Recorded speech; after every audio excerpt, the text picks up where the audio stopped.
Welcome to our video on understanding non-sovereign and quasi-government bonds. In this video, we will explore what these terms mean and why the correct definitions are crucial for anyone involved in finance or investing.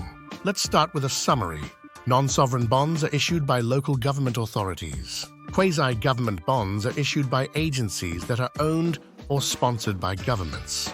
This distinction is important for investors as it affects the risk and return profiles of these bonds. Non-sovereign bonds are bonds issued by entities such as city councils, regional governments, or other local authorities. These bonds are typically used to fund public projects like infrastructure improvements, schools, and hospitals. Because they are issued by local governments, they are not backed by the national government, which means they may carry a different risk profile compared to sovereign bonds. Quasi-government bonds, on the other hand, are issued by agencies that are owned or sponsored by the government. These can include entities like government-sponsored enterprises, GESEs, or development banks.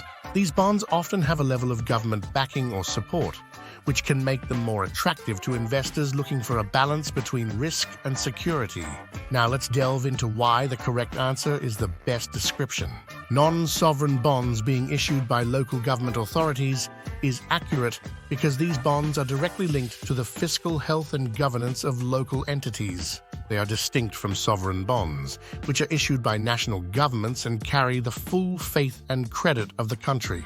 Quasi-government bonds being issued by agencies owned or sponsored by governments is also accurate. These bonds benefit from an association with the government, providing an added layer of security and potentially lower interest rates compared to purely private sector bonds. This government backing, whether explicit or implicit, makes these bonds a unique category within the fixed income market.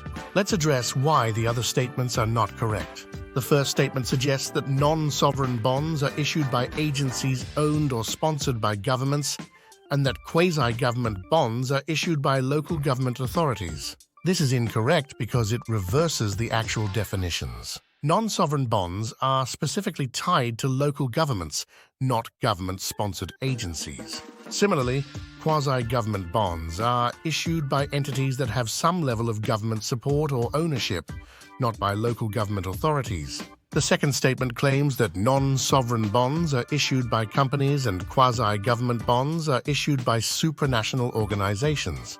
This is also incorrect. Bonds issued by companies are known as corporate bonds, not non-sovereign bonds. Additionally, bonds issued by supranational organizations, such as the World Bank or the International Monetary Fund, are called supranational bonds, not quasi-government bonds.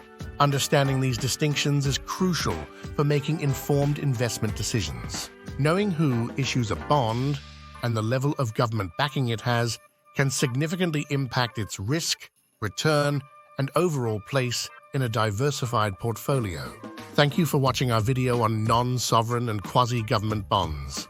We hope this has clarified these important financial concepts. If you found this video helpful, please like, share, and subscribe for more financial insights.